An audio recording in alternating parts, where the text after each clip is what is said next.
De quoi allons-nous parler dans cette vidéo? Nous allons parler de la maladie. La maladie, les maladies, hein, ça fait mal. Ça fait mal, la maladie. On a mal. Qu'est-ce que la maladie? La plupart des gens dans notre société voient la maladie, peu importe la sorte, prenons un cancer par exemple, comme un ennemi qui les attaque. C'est un ennemi qui nous attaque. Allons encore plus loin. La plupart des gens dans notre société se voient comme un sac de peau, hein, pour utiliser l'expression de Alan Watts. Une enveloppe de peau. Ça ici, c'est moi. Ça ici, ce n'est pas moi. Mais ça, c'est l'air. On a besoin de l'air pour vivre. On respire l'air. Elle entre, elle sort. Et ce qu'on expire, les plantes expirent et vice-versa. Hein, c'est une relation entre tous les êtres, mais même les êtres sont une espèce de ligne imaginaire qu'on trace. Donc la plupart des gens se voient comme une enveloppe de peau. C'est un peu absurde.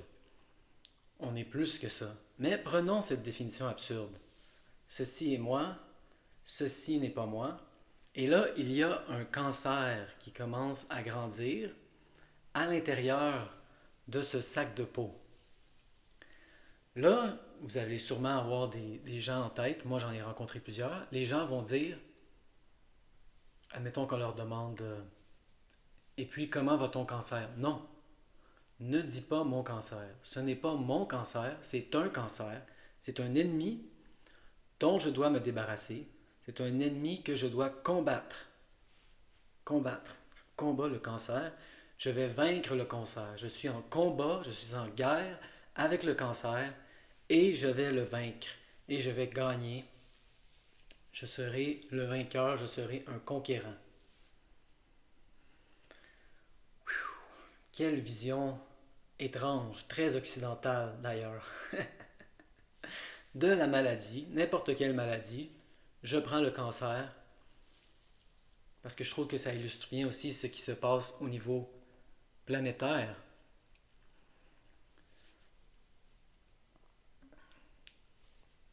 Alors, potentiellement, qu'est-ce qu'il faudrait faire? C'est changer notre vision de la maladie.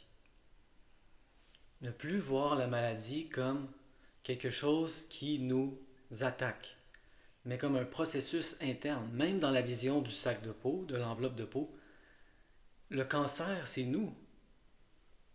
Qu'est-ce qui pourrait être plus ou moins quelque chose qu'une entité qui grandit en nous? C'est nous le cancer, c'est nous. Même que je dirais, je ne devrais pas dire ton cancer, mais mon cancer à moi aussi. Hein? C'est nous le cancer. C'est un processus. Ce n'est pas arrivé de nulle part. Ça fait longtemps que ça se prépare dans le système. Et là, c'est présent et c'est un message. La plupart des gens, hein, qui ont le cancer en parlent une fois qu'ils sont sortis de l'événement, en parlent positivement. Ils disent ça a été un réveil. Et ça, on peut explorer ce thème-là, c'est ça. Malheureusement, l'humain a souvent besoin d'une crise pour avoir un éveil. Et là, est-ce qu'on oserait utiliser le mot spirituel? C'est un mot complexe. Pour être le plus séculaire possible, on pourrait dire un éveil de la conscience au moins. Il y a des choses dont on n'est pas conscient, qui essayent d'émerger à notre conscience, mais on ne veut pas écouter. Et donc, on doit prendre des moyens drastiques. C'est une illustration, c'est un peu simpliste, mais c'est ça. On pourrait même dire que tout potentiellement est une maladie. Que la vie, c'est plein de maladies potentielles qui se gardent en équilibre les unes les autres. Et là, ça devient une définition intéressante de la santé, l'équilibre. Et l'humain, en ce moment, justement, l'humain n'est pas une maladie en tant que telle, mais l'humain semble de plus en plus être une maladie, peut-être même un cancer de la Terre. L'humain n'est pas nécessairement mal, mais en ce moment, il joue le rôle d'une maladie parce qu'il n'est plus en équilibre avec le reste des êtres sur notre planète. Donc ça aussi, c'est une crise qui peut amener un éveil spirituel ou peu importe comment vous voulez l'appeler. Et donc, il faut changer notre conception de la maladie. Et là, étant donné que c'est une chaîne sur la douleur chronique, fatigue chronique, les symptômes chroniques tels que la fibromyalgie, par exemple, c'est peut-être un peu étrange de parler de cancer, mais je voulais commencer avec ce cas pour dire, même le cancer, pour moi, n'est pas une maladie. Mais la fibromyalgie est encore moins une maladie que le cancer. Je ne considère pas que c'est une maladie parce que j'ai réussi à l'éliminer en 4 mois. Et là, si on compare un cancer, ça serait une rémission spontanée qu'ils appellent. Et ça, c'est intéressant. Lisez là-dessus les rémissions spontanées. C'est très inspirant. Moi, je ne peux pas en parler personnellement. Je n'ai jamais eu de cancer. J'ai connu des gens qui ont eu le cancer. Quand on parle des gens qui ont des rémissions spontanées, si on lit leur cas et si on lit les gens illuminés qui en parlent, ils nous disent que, je ne suis pas prêt à dire tous, mais la plupart d'entre eux ont eu un éveil de la conscience, un éveil spirituel, ont eu une transformation, une grosse transformation de leur personnalité. Est-ce qu'on peut changer de personnalité? Il y en a qui disent jusqu'à un certain point, comme un élastique, hein, ça peut aller jusqu'à un certain point, mais là ça casse.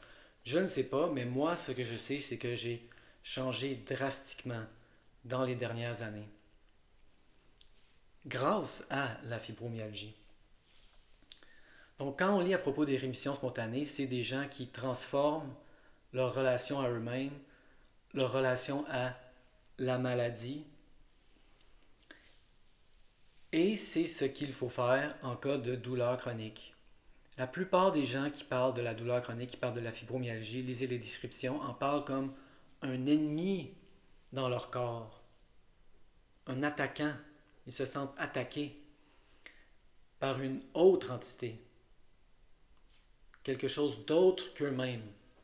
Et là, moi, je dirais bonne chance pour la rémission si c'est votre point de vue. Très difficile, très difficile.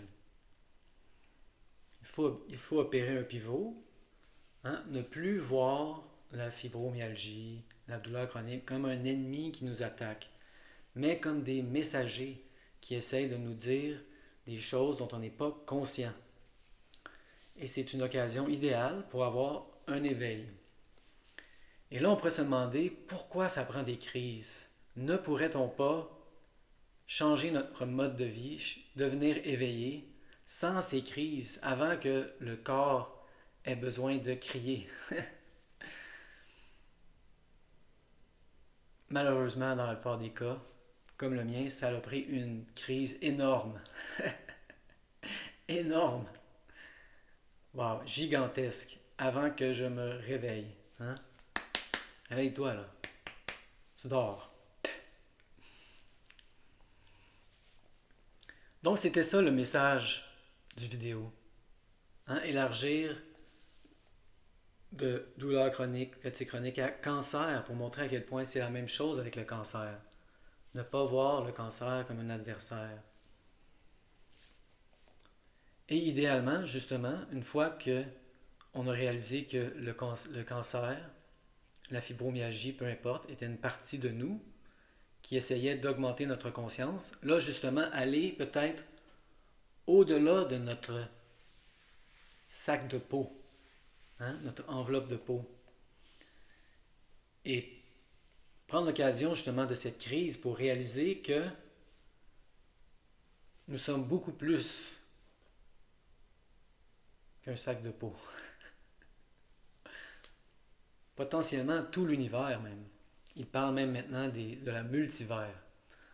Je ne sais pas s'il faut aller jusque-là dans une chaîne de reconditionnement de la douleur. La multivers. Intéressant. C'est intéressant. Mais c'est ça aussi, hein, ne pas être obsédé par les symptômes, commencer à s'intéresser à d'autres choses.